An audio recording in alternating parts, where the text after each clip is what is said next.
ಧರ್ಮೋಪದೇಶ ಕಾಂಡ ಅಧ್ಯಾಯ 15. 7 ಸಂವತ್ಸರಗಳು ಕಳೆದ ನಂತರ ಬಡವರಿಗೆ ಬಿಡುಗಡೆ ಸಿಗಬೇಕು.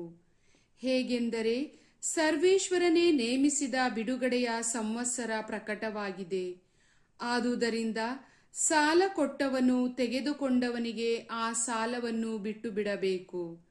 ಅವನು ಸ್ವದೇಶದವನಿಗೆ ಕೊಟ್ಟ ಸಾಲವನ್ನು ಕೇಳಬಾರದು. ಅನ್ಯ ದೇಶದವರಿಗೆ ಕೊಟ್ಟ ಸಾಲವನ್ನು ಕೇಳಿ ತೆಗೆದುಕೊಳ್ಳಬಹುದೇ ಹೊರತು ಸ್ವದೇಶದವನಿಗೆ ಕೊಟ್ಟದ್ದನ್ನು ಕೇಳಕೂಡದು.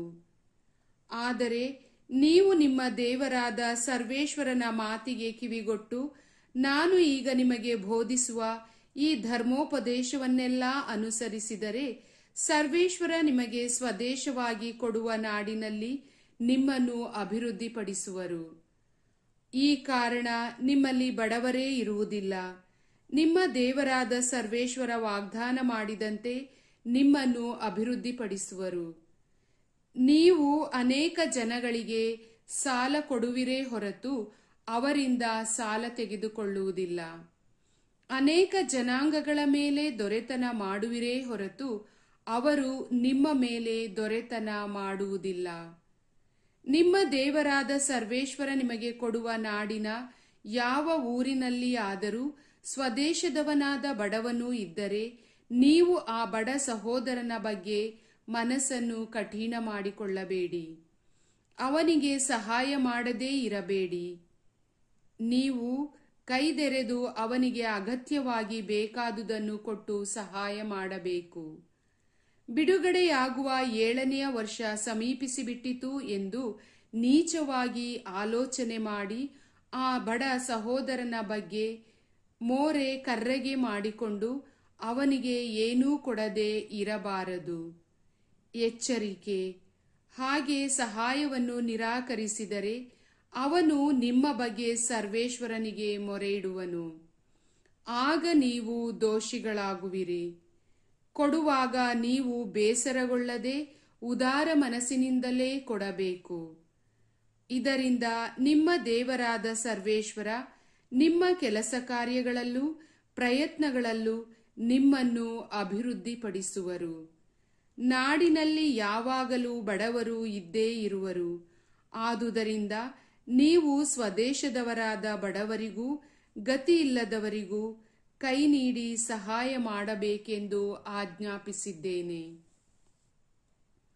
ಸ್ವದೇಶದವರಲ್ಲಿ ಯಾವ ಹಿಬ್ರಿಯ ಪುರುಷನಾಗಲಿ ಸ್ತ್ರೀಯಾಗಲಿ ನಿಮಗೆ ಗುಲಾಮರಾಗಿ ಮಾರಲ್ಪಟ್ಟರೆ ಅಂಥವರು 6 ವರ್ಷಗಳವರೆಗೂ ನಿಮ್ಮ ಸೇವೆ ಮಾಡಲಿ. 7ನೆಯ ವರ್ಷದಲ್ಲಿ ನೀವು ಅವರನ್ನು ಬಿಟ್ಟು ಬಿಡಬೇಕು. ಬಿಡುವಾಗ ಬರಿಗೈಯಲ್ಲಿ ಕಳುಹಿಸಬಾರದು.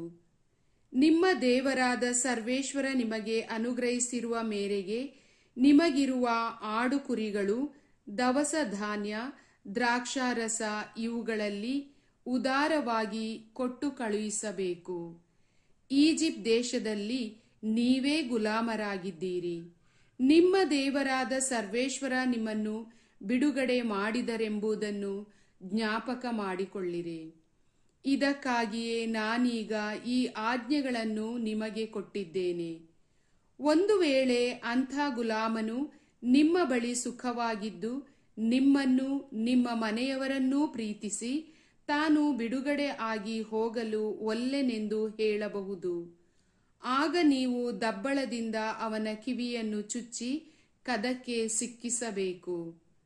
ಆ ದಿನ ಮೊದಲ್ಗೊಂಡು ಅವನು ನಿಮಗೆ ಶಾಶ್ವತ ಗುಲಾಮನಾಗಿರುತ್ತಾನೆ. ಅದೇ ರೀತಿಯಲ್ಲಿ ಗುಲಾಮ ಸ್ತ್ರೀಯ ವಿಷಯದಲ್ಲೂ ನಡೆದುಕೊಳ್ಳಬೇಕು. ಗುಲಾಮನನ್ನು ಬಿಡುಗಡೆ ಮಾಡುವುದು ಕಷ್ಟವೆಂದು ಹೇಳಿಕೊಳ್ಳಬಾರದು. ಅವನು 6 ವರ್ಷಗಳು ನಿಮ್ಮ ಗುಲಾಮನಾಗಿದ್ದು ಕೂಲಿಯಾಳಿಗಿಂತ 2ರಷ್ಟು ಪ್ರಯೋಜನವನ್ನು ಉಂಟು ಮಾಡಿದನಲ್ಲವೇ? ನೀವು ಹೀಗೆ ನಡೆದುಕೊಂಡರೆ ನಿಮ್ಮ ದೇವರಾದ ಸರ್ವೇಶ್ವರ ನಿಮ್ಮ ಪ್ರಯತ್ನಗಳನ್ನು ಸಫಲಗೊಳಿಸುವರು. ದನಗಳಲ್ಲೂ ಆಡು ಕುರಿಗಳಲ್ಲೂ ಚೊಚ್ಚಲಾದ ಗಂಡನ್ನು ನಿಮ್ಮ ದೇವರಾದ ಸರ್ವೇಶ್ವರನಿಗಾಗಿ ಪ್ರತಿಷ್ಠಿಸಬೇಕು. ಚೊಚ್ಚಲಾದ ಹೋರಿಯಿಂದ ಕೆಲಸ ಮಾಡಿಸಬಾರದು. ಚೊಚ್ಚಲಾದ ಕುರಿಯ ಉಣ್ಣೆಯನ್ನು ಕತ್ತರಿಸಬಾರದು.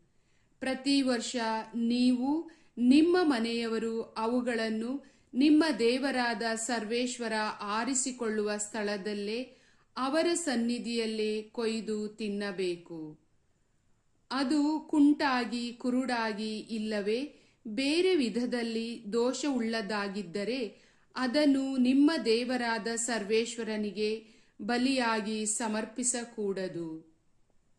ಅದನ್ನು ನಿಮ್ಮ ಊರಲ್ಲೇ ತಿನ್ನಬೇಕು.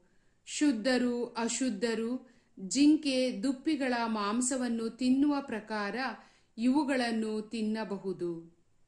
ನೀವು ರಕ್ತವನ್ನು ಮಾತ್ರ ಭುಜಿಸಬಾರದು. ಅದನ್ನು ನೀರಿನಂತೆ ಭೂಮಿಯ ಮೇಲೆ ಸುರಿದು ಬಿಡಬೇಕು. ಪ್ರಭುವಿನ ವಾಕ್ಯ.